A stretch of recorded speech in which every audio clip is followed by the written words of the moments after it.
Hola, buenas tardes. La inflación en Estados Unidos se dispara hasta el 5% en tasa interanual tras el repunte del 0,6% en el mes de mayo. Se trata de la mayor subida de los últimos 13 años, el ritmo más rápido desde el verano del 2008.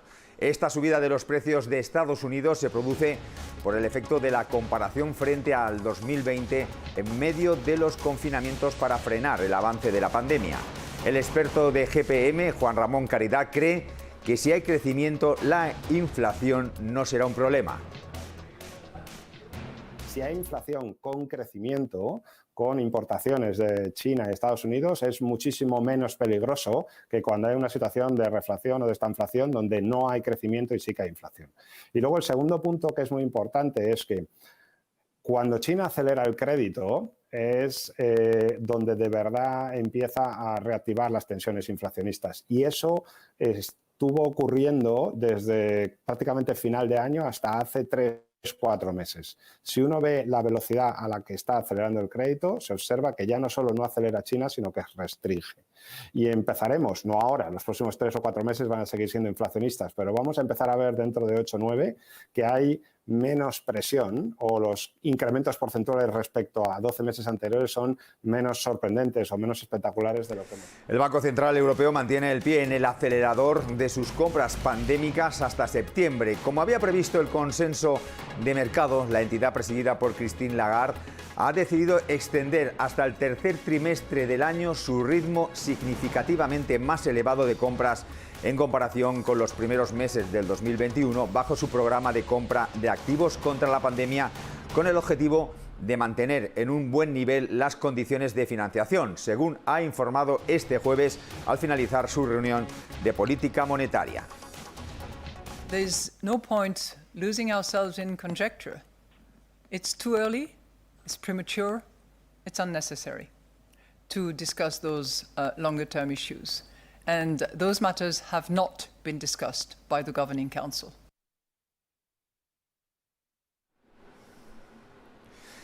El Banco Central Europeo ha mantenido los tipos de interés de referencia para sus operaciones de refinanciación en el 0%, mientras que la tasa de facilidad de depósito continuará en el menos 0,050% y la facilidad de préstamo en el 0,25%.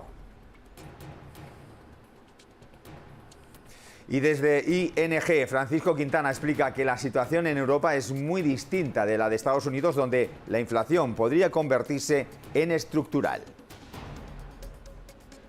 Point losing ourselves in conjecture. It's too early, it's premature, it's unnecessary to discuss those longer-term issues. And those matters have not been discussed by the Governing. Más de un centenar de personas se han concentrado a las puertas del Congreso de los Diputados contra la convalidación del decreto ley que obliga a las empresas de reparto a contratar a sus trabajadores, reclamando así la dimisión de la vicepresidenta tercera y ministra de Trabajo, Yolanda Díaz, y exigiendo poder continuar como autónomos y no trabajadores asalariados. Yolanda Díaz defendía hoy en el Pleno del Congreso el decreto ley que regula las condiciones laborales de los riders. Afecta a las relaciones laborales entre plataformas dedicadas al reparto o distribución de cualquier producto y sus trabajadores, es decir, que no afecta solo a las empresas de reparto de comida a domicilio como Globo o Deliveroo. La norma reconoce la presunción de laboralidad de los trabajadores que prestan servicios retribuidos de reparto a través de empresas que gestionan esta labor mediante una plataforma digital.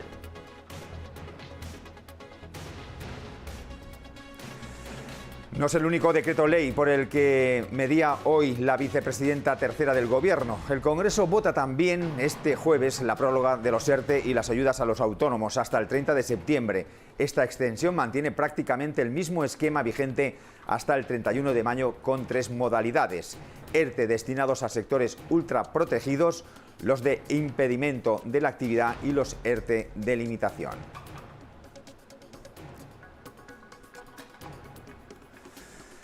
El número de nuevas sociedades mercantiles se multiplicó por 4 en abril, al registrar un crecimiento del 298,4% hasta totalizar 9.218 nuevas empresas frente a las 2.314 que se crearon en abril del 2020, según el Instituto Nacional de Estadística.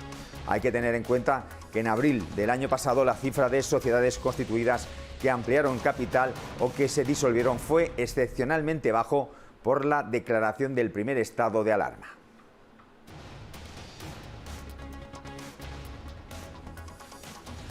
El coste por hora trabajada modera su alza hasta el 2,4% en el primer trimestre de respecto al mismo periodo del 2020. Sin embargo, y según los datos provisionales del Instituto Nacional de Estadística, con este repunte son ya 11 trimestres consecutivos de alzas interanuales.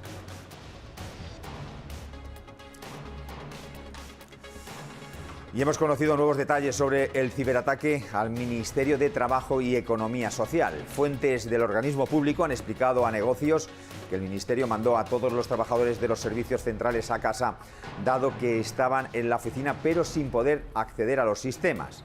Desde las 8 de la mañana recibieron el aviso de no encender el ordenador y, en caso de tenerlo, ya ha iniciado a apagarlo. El hackeo ha paralizado la actividad del Ministerio, que sigue sin recuperarse, lo que perjudica gravemente los trámites administrativos y los plazos fijados para cumplirlos, han explicado las mismas fuentes. Ayer miércoles conocíamos el ataque con ransomware a mediodía, lo que confirmó el propio Ministerio en un tuit.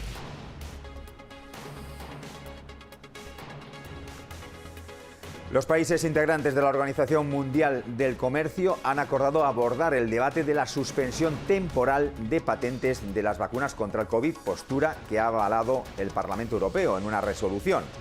Tras 9 meses de divisiones y con la duda de la postura europea, hasta última hora inician negociaciones para aumentar el acceso a las herramientas anti-COVID.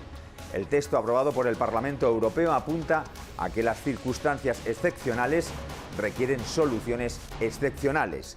Pide que se le dé prioridad a la disponibilidad y asequibilidad de los productos sanitarios relacionados con la COVID-19, al aumento de la producción de vacunas contra el COVID-19 y a la distribución geográfica mundial de la capacidad de fabricación. Sanidad registra 4.427 nuevos casos y 23 fallecidos. La incidencia baja un punto y se sitúa en 112. Finalmente, la selección de fútbol será vacunada antes de la Eurocopa por el Ejército. Recibirán Pfizer y no llegarán a la competición con la pauta completa, pues solo tienen tiempo para inocularse una dosis.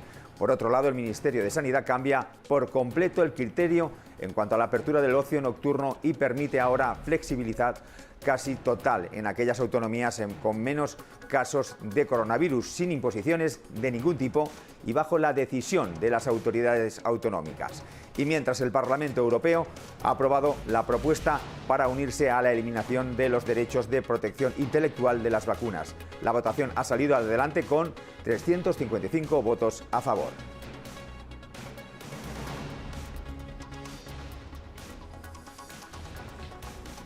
Y es hora de conectar con nuestro compañero José Ricardo Rangel.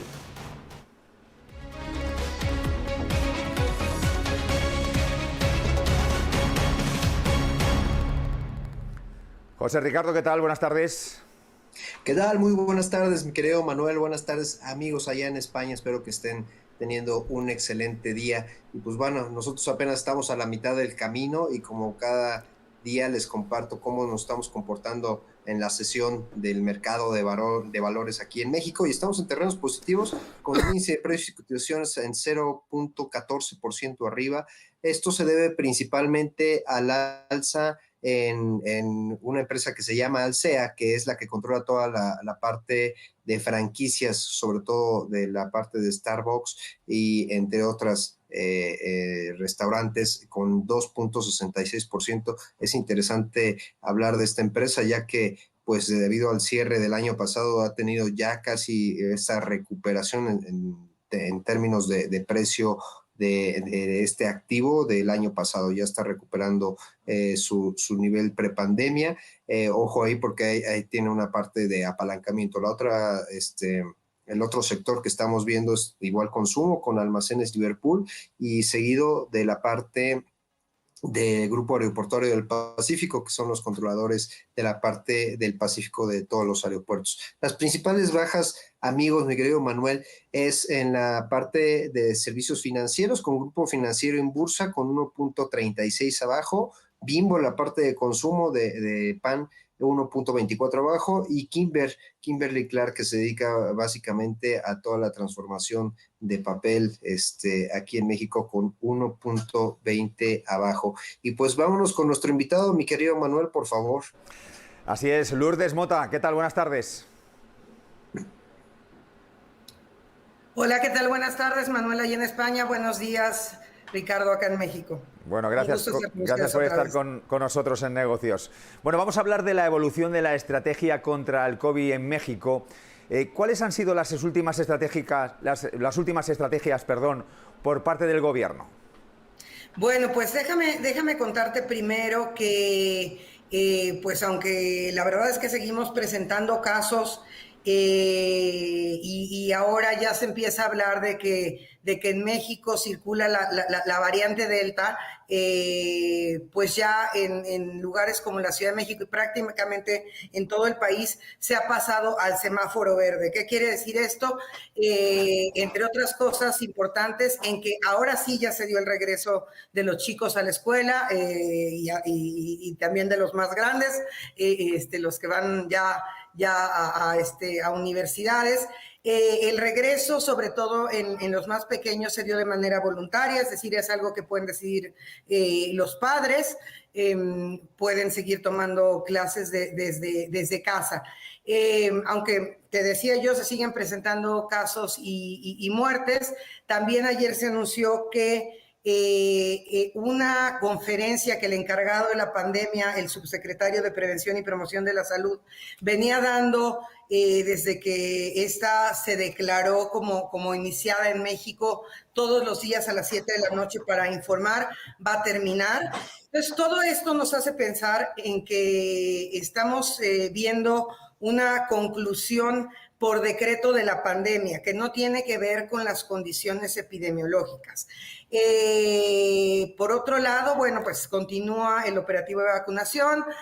Ahora se ha empezado con las personas de 40 a 49 años. No tenemos todavía idea de cuándo se va a vacunar a los menores de edad, como ya se está haciendo en Estados Unidos y en otros países, lo que hace justamente que el regreso a clases pues haya llevado a muchos padres a decidir que los niños se mantengan en casa, a pesar de que hay muchas escuelas que tomaron ya pues medidas en el sentido de decir que los que regresen irán solo unos días, dependiendo de las letras de su nombre, para tener solo a personas, a un número de personas o de alumnos de alrededor del 50%, pero considerando que, como yo te había dicho hace algunas semanas, a los profesores se les aplicó la vacuna de CanSino, que ahora está en discusión si dura su protección inmune de 4 semanas a 6 meses como máximo, bueno, pues nos hace pensar que sí puede, a pesar de las medidas que se han adoptado, sí se puede dar un repunte y podemos ver casos en niños o en estudiantes mayores que hayan regresado a clases. Sobre la circulación de la variante Delta, lo cierto es que la variante Delta, y lo voy a decir de manera muy sencilla, se compone de varias mutaciones. Una de las mutaciones lleva en México circulando desde el año pasado, o sea, no es algo nuevo y se identificó en 63% de los casos confirmados oficialmente, pero lo que ahora parece ser distinto es que ya llegó la variante que está afectando a Reino Unido y que ha causado un rebrote y que ha llevado a ese país a tomar la decisión de incorporar la vacuna de Johnson & Johnson o de Janssen. En México ya también se decidió autorizar esa vacuna, que como ya sabemos que esta nueva mutación también está muy presente en Estados Unidos, se está enfocando en estados, entidades federativas que están en la frontera norte. Pero, bueno, al menos el primer caso que ya tenemos identificado con esta variante se encontró en el centro del país y no se nos ha explicado si se pudo contener la cadena de contagio. Entonces podemos pensar que no solo están en riesgo los estados del norte por cómo se empieza a propagar esta mutación en Estados Unidos, sino que es muy probable que ya lo tengamos en el centro del país. Un detalle también ahí para comentar es que ya tuvimos un caso y una defunción de una persona que padecía COVID y que vio complicado su cuadro por lo que se conoce como hongo negro. No voy a decir el nombre clínico, pero que es una enfermedad que hace décadas no veíamos en México. Se está viendo en India y aprovecha las personas que tienen...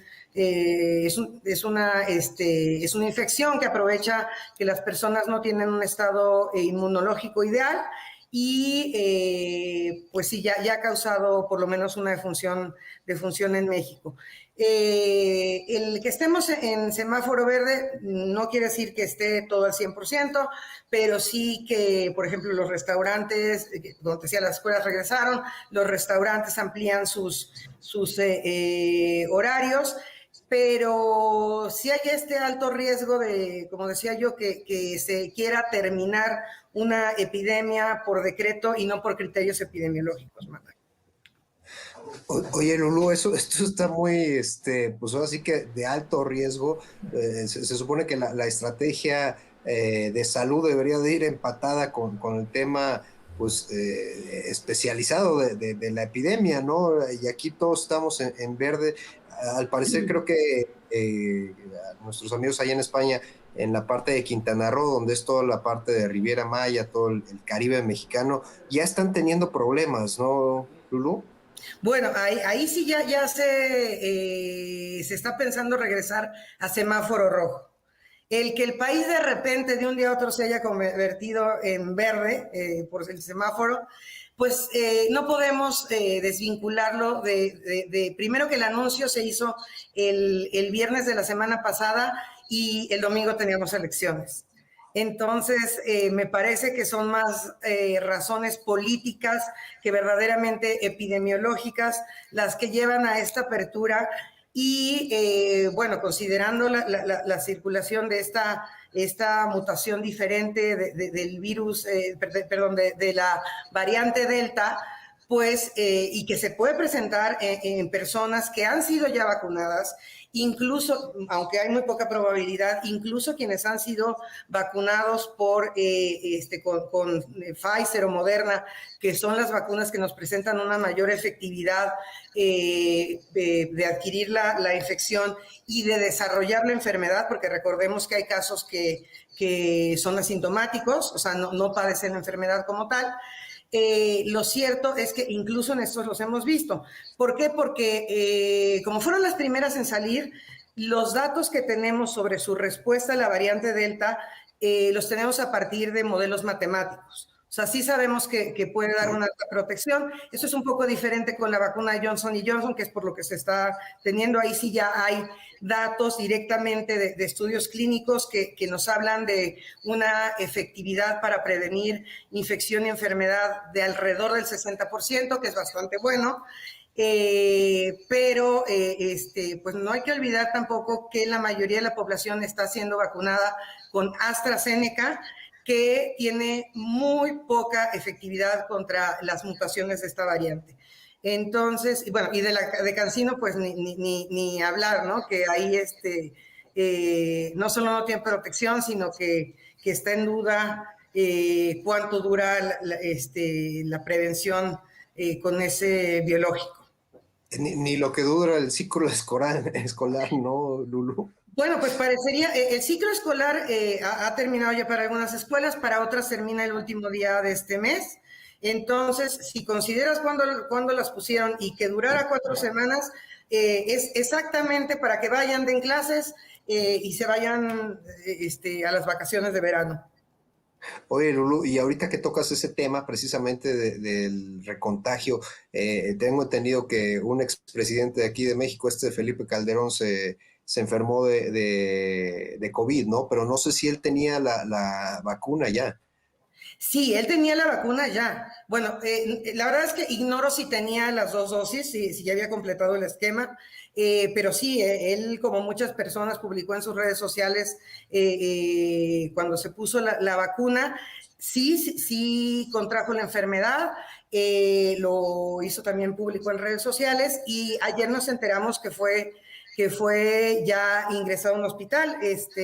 Esperemos que salga bien. Es un hombre joven que en principio no sabemos que tenga algunas comorbilidades que lo pongan en una situación de especial riesgo, entonces pues, habría que imaginarse que esto es una situación más bien preventiva, pero bueno, esperemos que no pase de ahí, pero con personas que ya han completado el esquema, sí hemos visto que se han enfermado. Recordemos que ninguna vacuna es 100% efectiva y que es importante seguir manteniendo las medidas de seguridad, que no debemos dejar de usar el cubrebocas, seguir lavando las manos, utilizando alcohol en gel del 60 al 70% y mantener la sana distancia.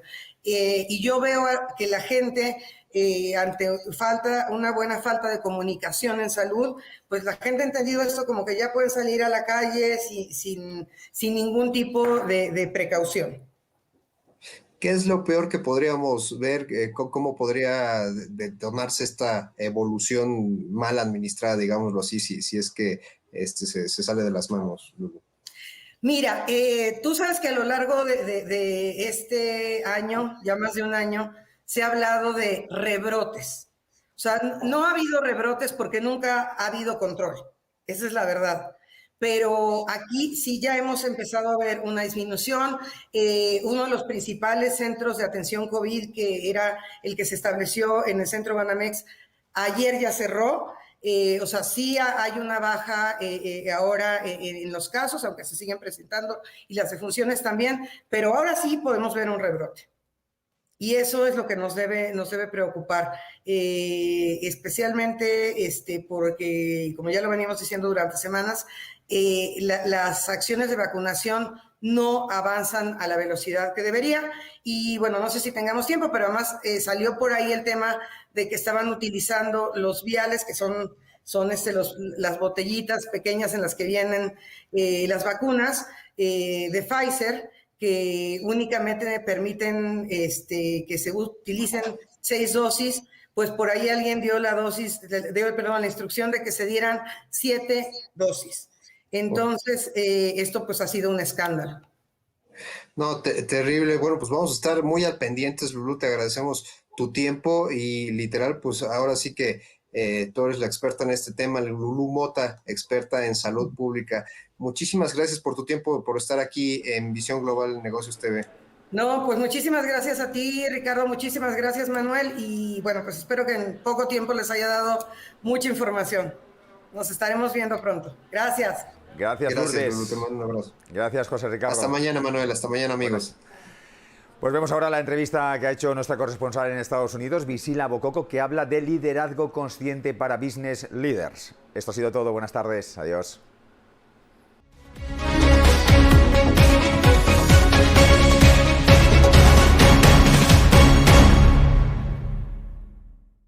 Welcome to Global Vision. I'm especially happy today because we have with us Dr. Levry, which is my mentor, my teacher, and I want to welcome you, Dr. Levry.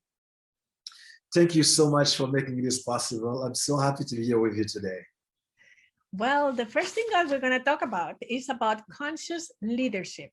Why business leaders must rely in inner wisdom in the 21st century. It's important for business leaders to rely on inner wisdom because most of the great discoveries, most of the great advances came from CEOs tapping into their inner wisdom. Inner wisdom is so necessary, which means we have to be able to resolve the problem of companies by using intuitive intelligence, running a corporation with intuitive intelligence. So the new corporate leader, the 21st century corporate leader must be a conscious leader. He must lead with vision, integrity, and he might lead with authenticity. It's extremely important for a corporate leader to be tuned into a greater sense of reality. It's extremely important for a corporate leader to create the space in order to nurture the journey of everyone that is involved with them in a corporate setup. Now, we have to lead companies from our higher self. The problem is we've taken advantage of the left brain. We're living in a left brain dominated world. And most of the decisions we made and most of the things we've achieved, all of them, they were under the auspices of the left brain. But it is important for us to realize that we have two brains. We have a right brain and a left brain. In essence, we have two systems. We have an intuitive system and we have a logical system.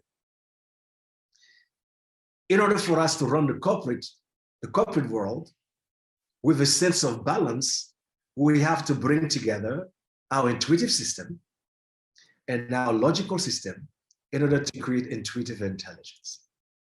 Most of the great discoveries come from our intuitive intelligence. Now, why is intuitive intelligence so important?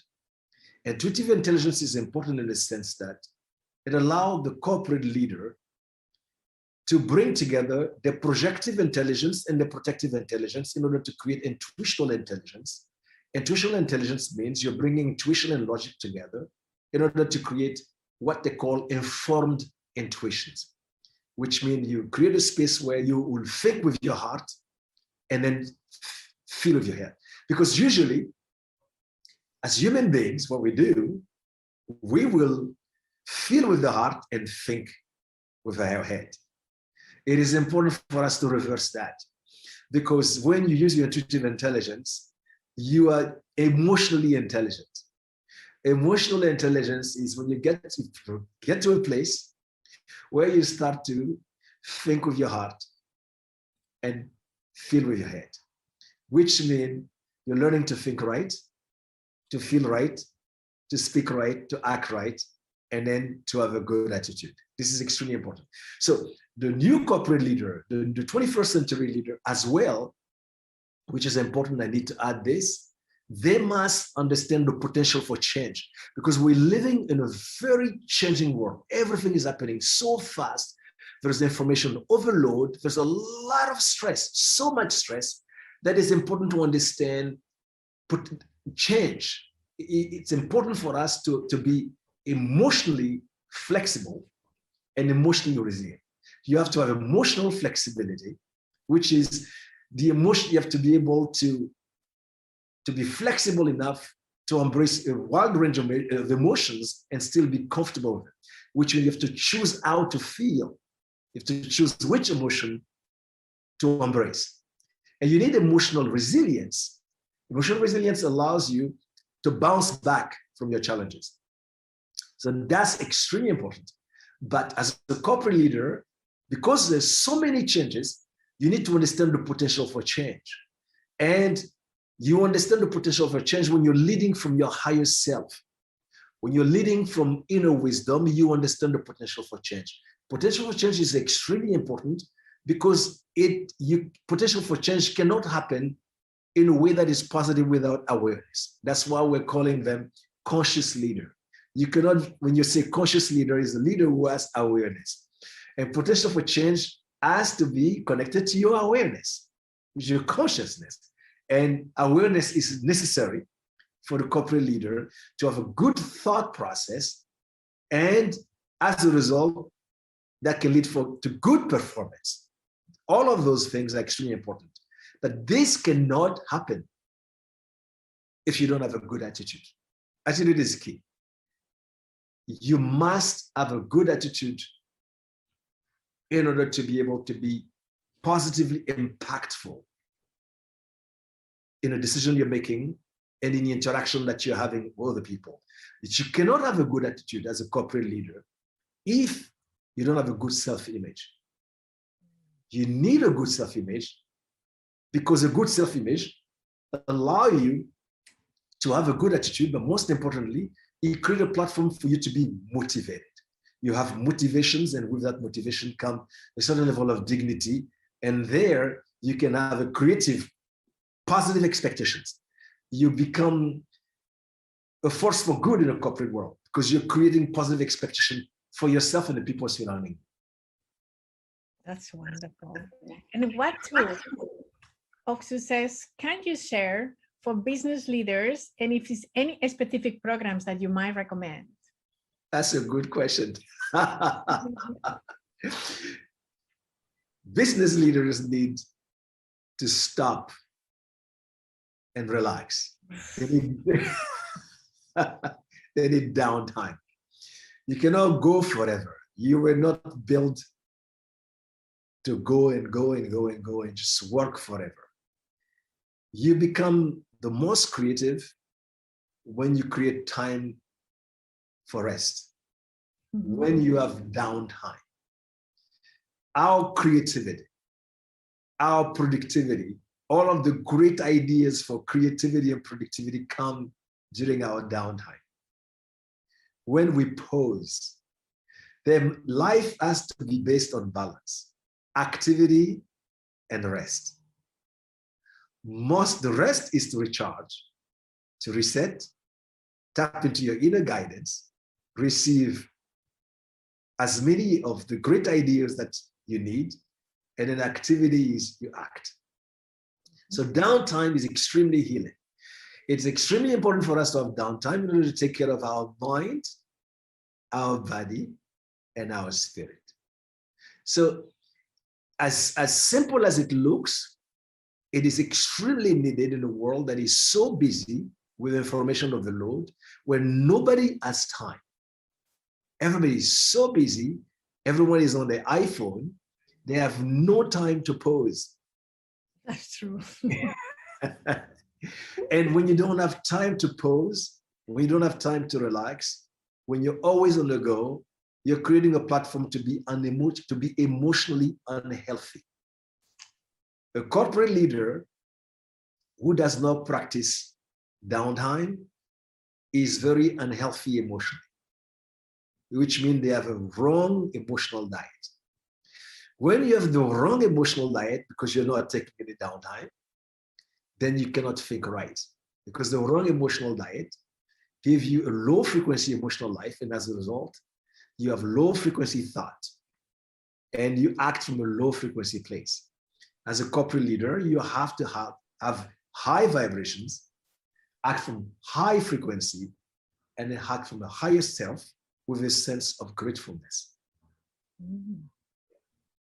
That's incredible. And for everyone else who are coping with these challenging times, what can they do? It's very simple. There are so many techniques out there. There are thousands of techniques out there. But what is the most important is, what I want to share something very simple, because simplicity is divinity. What I share is the simple technique of breath and sound. Why? Breath, because the mind always follows the breath and everyone breathes. If you're alive, it means that you're breathing. Absolutely. So breath is the thing that from a baby until you leave your physical costume is something you do.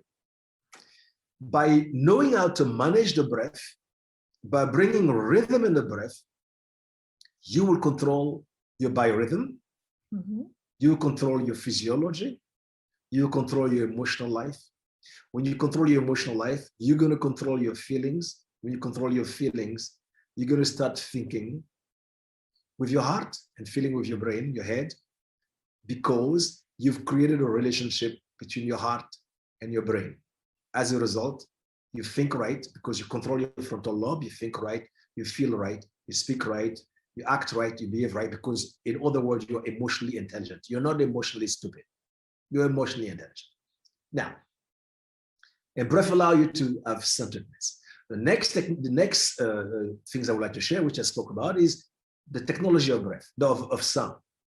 The combination of breath and sound vibrations, is the fastest way to change our brain waves. And you cannot change your personality until you change your brain waves. So the fastest way to change your personality is to change the brain waves. When you change your brain wave, you change your personality. When you change your personality, you have a positive personality, and you get rid of anxiety, you get rid of paranoia, all of the neurotic behavior anybody can be victim of. Well, and you're a trailblazer for global gatherings for peace. Can you tell me how this started and what are the benefits for the countries that held these gatherings? This started with my wonderful and beautiful students. They came together and did something positive. They just came together, brought their energy together, and then practiced using the sacred word in order to just spread all of the good vibrations of love. So what we're doing is very simple. We're coming together. We're using the positive power of our mind. We're bringing the love of our heart together in order to do something positive and good. And as by doing that, we are changing the molecular vibration that we have. We're raising the frequency of everyone that is present in the process. And in so doing, we raise the frequency of the city where the event takes place. We raise the frequency of the country, the continent, and eventually the world. So it has a ripple effect all over the world. Why? Because when people come together, people align their thinking for mass consciousness to change, positive changes can take place. And what we're doing is we are aligning our positive thinking. We're bringing the love of our heart together in order to affect mass consciousness for the purpose of doing good by spreading light and love. That's amazing. You are the founder of NAM. What is this technology about? You know, all I've done is made NAM more known than it has, because you can trace NAM all the way down to the beginning of time. It's a technology.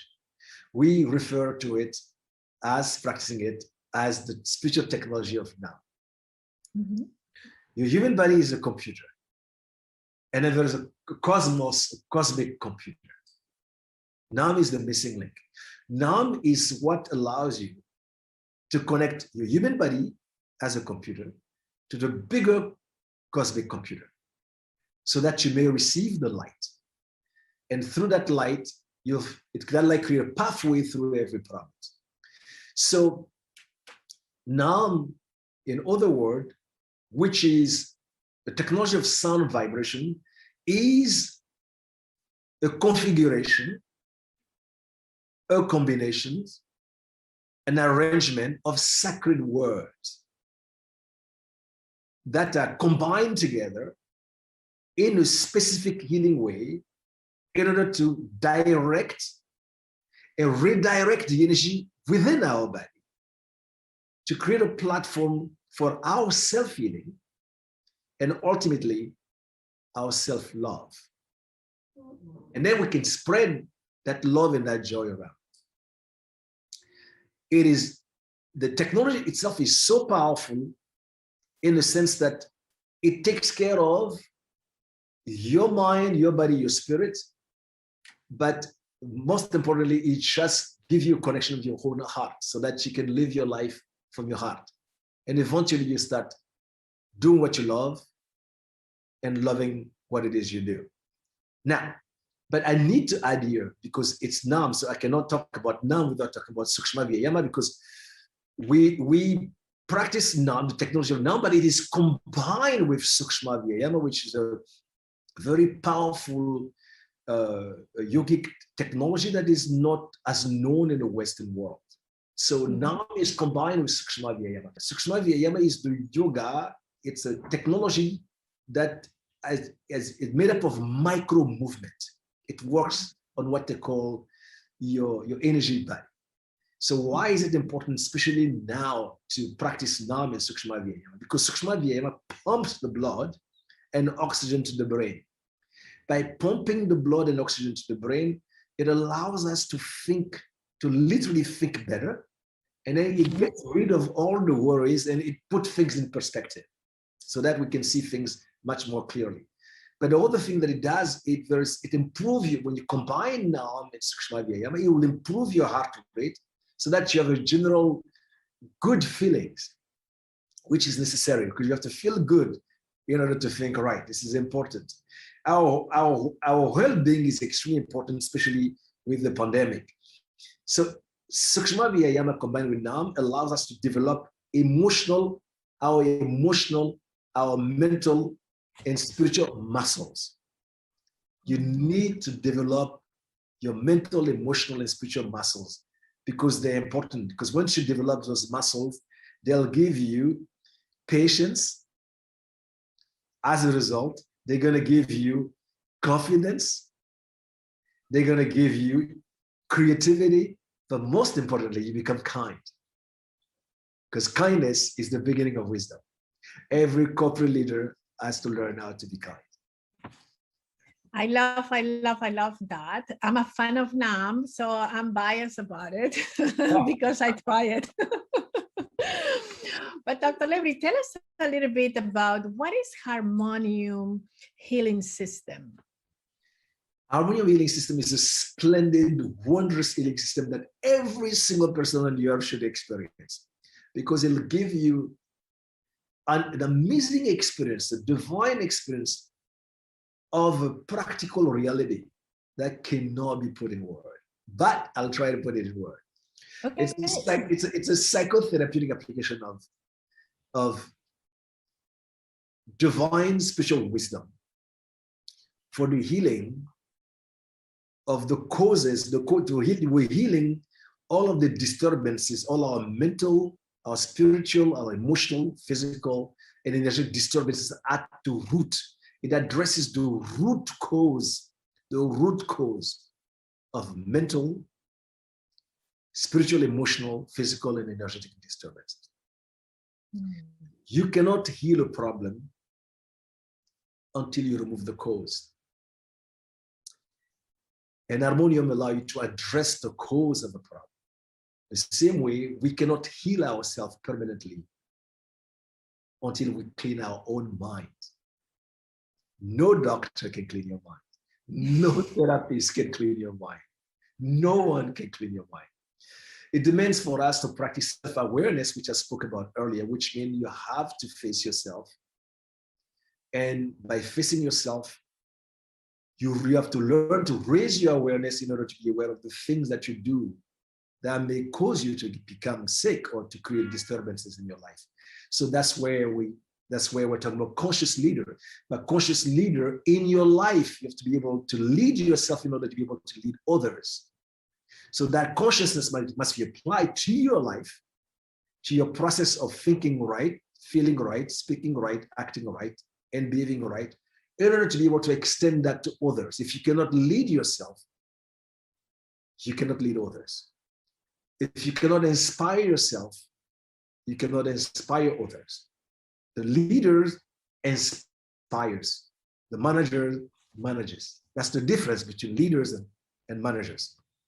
The corporate leaders has to inspire others, but you cannot do it in a way that is efficient until you learn to lead yourself. You cannot learn to lead yourself without self-awareness. And Harmonium created a platform for self-awareness. Harmonium is the healing system that raises your awareness, raises your consciousness, so that you may be aware of the thing that you're doing that are causing disturbances in your life. It addresses the root cause of your problem. Harmonium is a form of spiritual healing. Why? Because if you address a problem physically, a health problem physically, with physical healing, it will come back unless you address spiritual healing, which is the root cause, the mind, which means your mental attitude, every physical conditions is a reflection of your mental conditions. Harmonium addresses your mental conditions.